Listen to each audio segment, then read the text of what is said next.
नमस्कार, मैं अरुण कुमार वर्मा। मैं अपने डीएलएस क्लासेज में आप सबका स्वागत करता हूं।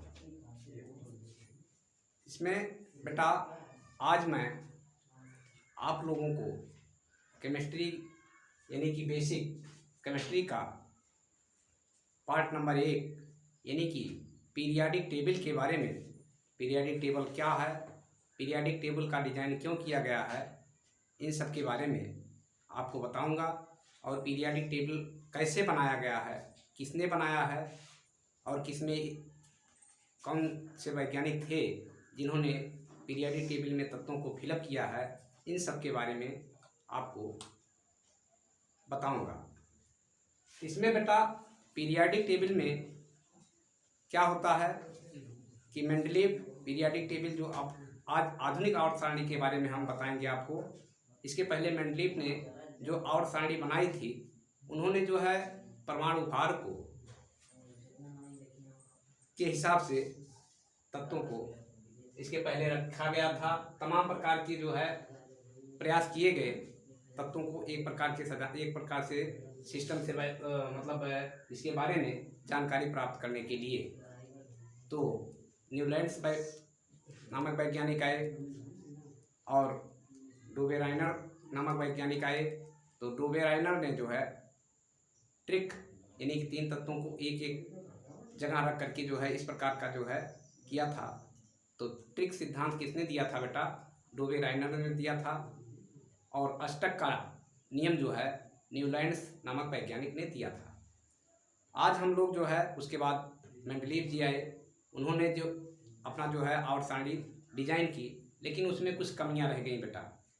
कमियां क्या रह गई कि उन्होंने कुछ तत्वों, चूँकि उनके समय में कमी इसलिए हो गई कि उनके समय में 57 तत्वों का ही ज्ञान था, इसलिए उन्होंने जो आवर्त सारणी बनाई बेटा, तो इतना ज़्यादा उनको अनुमान उस समय नहीं हो पाया कि इतने ज़्यादा तत्व प्राप्त हो जाएंगे। लेकिन तत्वों की संख्या बढ़ती गई और उनकी आवर्त सारणी में जो है इतनी जगह नहीं थी कि तत्व नए समायोजित किए जा सकें। तो वैज्ञानिकों ने, आधुनिक युग के वैज्ञानिकों ने विचार बनाया कि क्यों ना हम आधुनिक आवर्त सारणी बनाएं और उनमें जो और नए तत्व आए हैं उनको समायोजित किया जाए। तो देखिए बेटा, केमिस्ट्री की एक प्रकार से समझ लीजिए पीरियाडिक टेबल जान होती है। अगर पीरियाडिक टेबल में यानी कि तत्वों के बारे में हमें जानकारी नहीं है तो केमिस्ट्री हम केवल रट करके हाई स्कूल और इंटरमीडिएट पास कर सकते हैं। बाकी आगे जब बढ़ेंगे तो हमारे लिए बहुत ही मुश्किल खड़ी हो जाएगी। तो हम आज आप लोगों को जो है यहीं से यानी कि बेसिक केमिस्ट्री से आवर्त सारणी से पहला वीडियो जो है कक्षा 12 के लिए, या 12 के लिए ही नहीं, समझ लीजिए कि जितने बच्चे पढ़ते हैं सबके लिए ये इम्पोर्टेंस है। जो जब सीख ले जाए तभी अच्छा है बेटा। अगर हाई स्कूल में कोई बच्चा पढ़ता है वो सीख ले जाए तो और अच्छी बात है। 8वें में जो पढ़ता है अगर वो भी 2-4-10 तत्वों का अच्छी तरह से जानकारी कर ले जाए, 10-20 तत्वों का, तो वो भी अच्छा है। लेकिन जो बच्चा 12th में पढ़ता है अगर उसे भी तत्वों के बारे में विधिवत जानकारी नहीं है तो फिर उसके लिए बहुत ही मुश्किल हो जाती है। तो इसमें बेटा सर्वप्रथम आधुनिक आवर्त सारणी का डिजाइन किसने किया था इसके बारे में हम बताएंगे।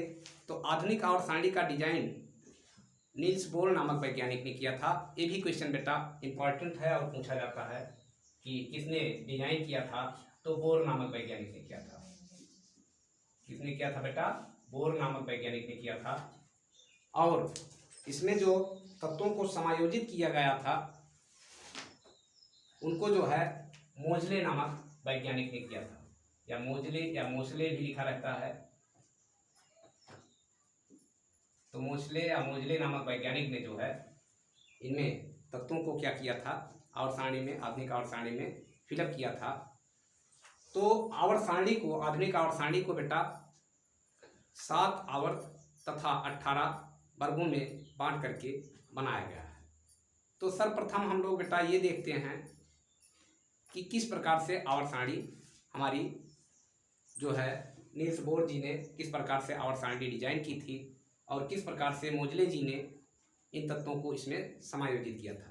तो तत्वों को उनके गुणधर्मों के आधार पर आवर्त सारणी में जो है समायोजित किया गया, जिससे तत्वों के बारे में एक तत्व का ही ज्ञान कर लेते हैं तो लगभग वर्ग के सारे तत्वों के बारे में हमें पता लग जाता है।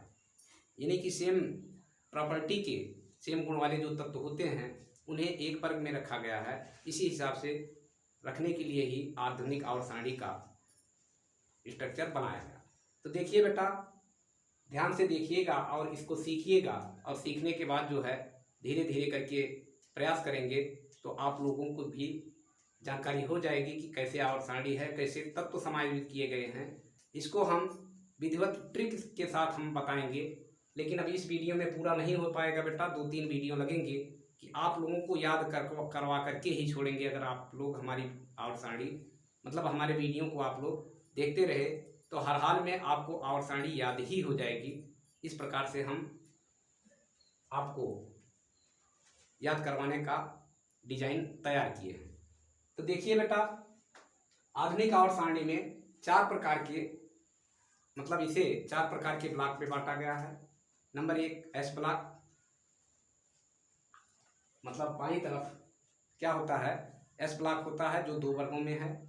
उसके बाद बीच में इधर की तरफ दाईं तरफ 6 वर्गों में बांटा गया जो पी ब्लॉक कहलाता है, और पी और एस ब्लॉक के बीच में 10 भागों में बांटा गया है जिसे डी ब्लॉक कहते हैं।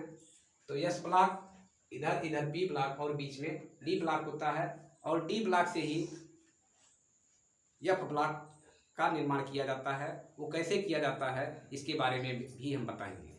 तो देखिए बेटा, पहले स्ट्रक्चर कैसे बना था तो स्ट्रक्चर को बताते हैं, और इसी प्रकार से आप लोग ध्यान से देखिएगा। पहले स्ट्रक्चर किसी चीज़ का अगर किसी को ढूंढने जाना है बेटा, तो सबसे पहले उसके घर की और उसके गांव की और उसके नाम का पता लगाना जरूरी होता है। उसी प्रकार से हम तत्वों को कहाँ पाएंगे, किस ब्लॉक में पाएंगे, तो इसके बारे में अगर हमें आवर्त सारणी का नॉलेज रहेगा तभी तो हम खोज पाएंगे। तो इस प्रकार से देखिए कि कैसे डिजाइन किया गया था। तो इसमें फर्स्ट में एक खड़ी लाइन पारते हैं, खींचते हैं बेटा, ये दूसरी, और इसके बगल में ये थोड़ा सा छोटी करके तीसरी। इसे जो है इस प्रकार से बेटा बनाया जाता है। आप लोग भी इसी प्रकार से बनाने का प्रयास करिएगा और हर हाल में याद हो जाएगा। अगर बनाना सीख लेंगे तो तत्व कैसे भरे गए हैं उसको हम बहुत शानदार ट्रिक बनाए हैं, वो ट्रिक आप लोगों को बताएंगे और बहुत ही जल्दी आप लोगों को सारे के सारे तत्वों की जानकारी हो जाएगी कि कैसे कहाँ हमें तत्वों को डालना है या रखना है, समायोजित करना है। तो ये 7 ये जो खड़े होते हैं इसे वर्ग कहा जाता है, और ये जो बड़ी लाइन होती है उसे आवर्त कहा जाता है। तो ये 7 आवर्त हो गए बेटा, 1 2, इसमें 3, ये 4, ये 5, ये 6 और ये बेटा 7। तो 7 आवर्त ये हो गया। इसी को जो है क्या कहा जाता है बेटा, एस ब्लॉक कहा जाता है। अब हमने बताया था कि बाईं तरफ जो है एस ब्लॉक होता है। तो इसमें देखिए 13 खाने हैं सब मिला करके दोनों वर्गों में, तो इसमें 13 तत्व होते हैं।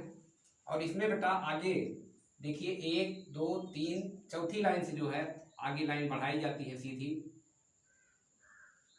और इस प्रकार से इसे खींचते हैं सीधा 2, और इधर ऐसे जो है इसको आगे बढ़ा लिया जाता है बेटा।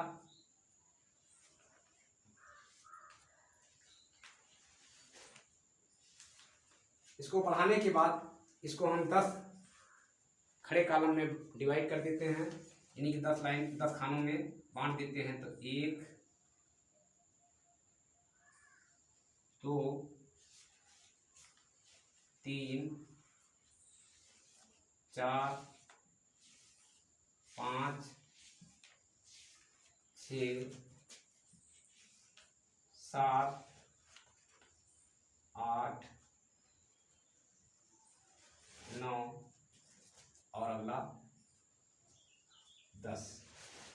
प्रकार से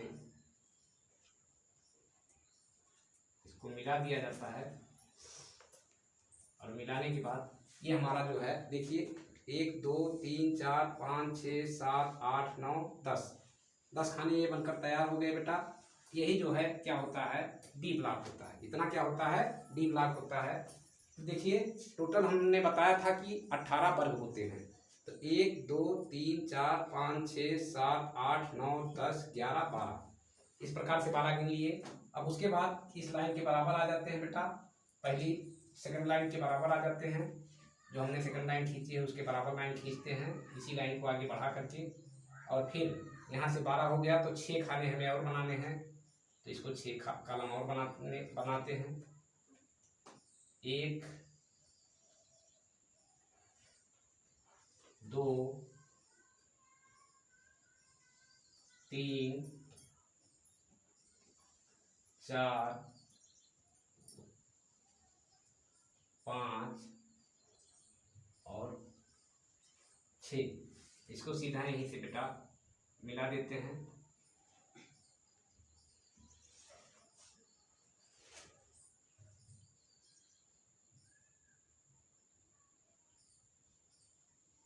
इस प्रकार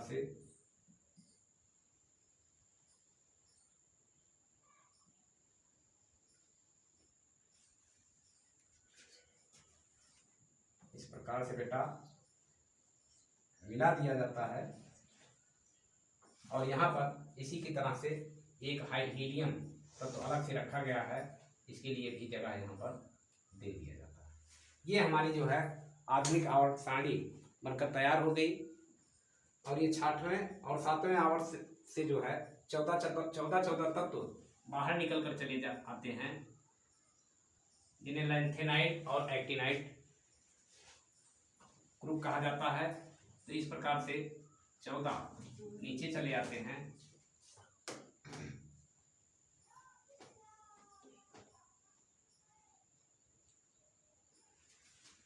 ये जो है इस ब्लॉक के बारे में हमें नॉलेज हो या ना नॉलेज हो कोई बात नहीं है, लेकिन जो है इसके बारे में यानी कि पी ब्लॉक और एस ब्लॉक के बारे में तो अति महत्वपूर्ण है। इसके बारे में हमें तत्वों को मालूम करना, कैसे भरे गए हैं, कैसे हैं, इनके बारे में जरूरी होता है। तो देखिए बेटा हमने बताया था कि 7 आवर्त होते हैं, 7 आवर्त। तो देखिए 1 2 3 4 5 6 7 और हमने बताया था इन्हीं को क्या कहा जाता है। देखिए बेटा ऐसे जो लाइन होती है इसे क्या कहा जाता है, वर्ग कहा जाता है। इसे क्या कहा जाता है, वर्ग। और नीचे दिखाते हैं, दिख नहीं रहा होगा आप लोगों को, तो ये वर्ग हो गया, या इसी को इंग्लिश में ग्रुप कहते हैं, GROUP ग्रुप। और ऐसे जो बड़ी लाइन रहती है, क्षैतिज लाइन जो रहती है, इसे क्या कहा जाता है बेटा, पीरियड कहा जाता है, पीरियड। या इसी को हिंदी में क्या कहते हैं, आवर्त कहते हैं बेटा, आवर्त। तो इसकी संख्या कितनी होती है बेटा, 7 होती है। और इसकी संख्या, वर्गों की संख्या क्या होती है, 18 होती है, 18 होती है। तो इस प्रकार से जो है क्या हमें हमारी पूरी आवर्त सारणी की स्ट्रक्चर तैयार हो जाती है।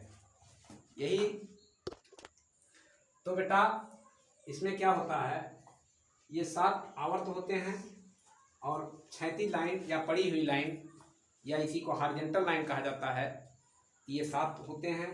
और खड़ी लाइन या वर्टिकल लाइन को क्या कहा जाता है, या ऊर्ध्वाधर लाइन को क्या कहा जाता है बेटा, वर्ग कहा जाता है। तो हमने बताया था कि वर्गों की संख्या कितनी होती है बेटा, 18 होती है। तो देखो 1 2 3 4 5 6 7 8 9 10 11 12 13 14 15 16 17 18 यही इतने वर्ग होते हैं बेटा। यानी कि खड़ी लाइन को क्या कहा जाता है, वर्ग कहा जाता है, और बड़ी लाइन को क्या कहा जाता है, आवर्त कहा जाता है। तो आधुनिक आवर्त सारणी के बारे में डिजाइन किसने किया था, बोल नामक वैज्ञानिक ने किया था। तो ये काम हमारा पूरा हो गया।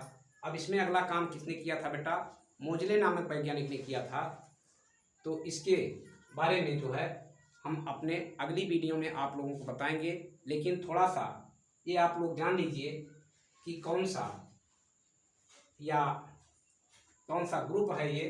तो पहले इसको डिजाइन करना ही आप लोग सीखिएगा बेटा कि कैसे डिजाइन की गई है। और इसे इतने को क्या कहा जाता है बेटा, इसे पी ब्लॉक कहा जाता है। ये 6 खाने जो पड़े हुए हैं, 1 2 3 4 5 6, इन्हें पी ब्लॉक तत्व कहा जाता है। इनमें जो तत्व रखे गए हैं वो पी ब्लॉक के तत्व होते हैं। और ब्लॉक में कैसे रखे गए हैं, कैसे पता लगते हैं, ये परमाणु क्रमांक के आधार पर बेटा रखा गया है। इसके बारे में हम इसको समझाने के बाद इस प्रकार से जो है आप लोगों को बताएंगे कि कैसे समायोजित किया गया है, किस ब्लॉक में आता है। एक ही तत्व को बता देंगे बेटा। जब इलेक्ट्रॉनिक कॉन्फ़िगरेशन के बारे में बताएंगे तो आपको विधिवत नॉलेज हो जाएगा कि केवल परमाणु क्रमांक पता लगाना, आप लोगों को रटने की ज़रूरत नहीं है बेटा। परमाणु क्रमांक हम पता लगा लेंगे अगर पीरियाडिक टेबल याद कर लेंगे कि किस तत्व का परमाणु क्रमांक क्या होता है। तो देखिए इसे पी ब्लॉक में रखा माना जाता है, यह है पी ब्लॉक तत्व इसमें रखे गए हैं, इसे पी ब्लॉक के अंतर्गत रखा गया है। और ये जो 2 खड़ी लाइन इधर है, ये दोनों लाइनों को क्या कहा जाता है बेटा, एस ब्लॉक कहा जाता है, एस ब्लॉक। और ये जो बीच में 10 खाने पड़े हैं, इसे क्या कहा जाता है बेटा, डी ब्लॉक कहा जाता है, डी ब्लॉक तत्व। या और इसमें जो है इसे क्या कहा जाता है बेटा, F block, F block element. तो इसमें जो है एफ ब्लॉक तत्व हैं, इसमें पी ब्लॉक तत्व हैं या एलिमेंट हैं। इस प्रकार से इस आवर्त सारणी का डिजाइन किया गया है। अब इसमें एस ब्लॉक में देखिए बेटा 7 खाने हैं। इसमें टोटल तत्व कितने रखे गए होंगे, मतलब 1 2 13 खाने हैं, तो 13 जगह है तो 13 तत्व इसमें रखे गए हैं। इसमें जो है 36, 1 2 3 4 5 6 इधर, और 1 2 3 4 5 6 इधर, तो 6 36 और 1 37 तत्व जो है हमारे पी ब्लॉक में रखे गए हैं। इसमें बेटा 1 2 3 4 5 6 7 8 9 10, 1 2 3 4 यानी 10 चौक 40 तत्व जो है डी ब्लॉक में बेटा रखे गए हैं। तो इस प्रकार से जो है नील बोर्ड ने जो है आधुनिक आवर्त सारणी का डिजाइन किया था। अब और आगे आप लोगों को बेटा अगली वीडियो में हम आप लोगों को इसके तत्वों के फिलअप करने के बारे में बताएंगे। उसके 2 वीडियो में आप लोगों को हम विधिवत ये बता देंगे कि कैसे याद किया जाएगा और इसकी प्रॉपर्टी क्या होती है। प्रयास करेंगे अगली ही वीडियो में जो है फिलअप करके और कुछ तरीके बता दिए जाएं याद करने के। और बेटा अगर हमारा ये वीडियो आप लोगों को अच्छा लगे तो हमारे चैनल को आप लोग लाइक और शेयर करिए और सब्सक्राइब करिए। Thank you.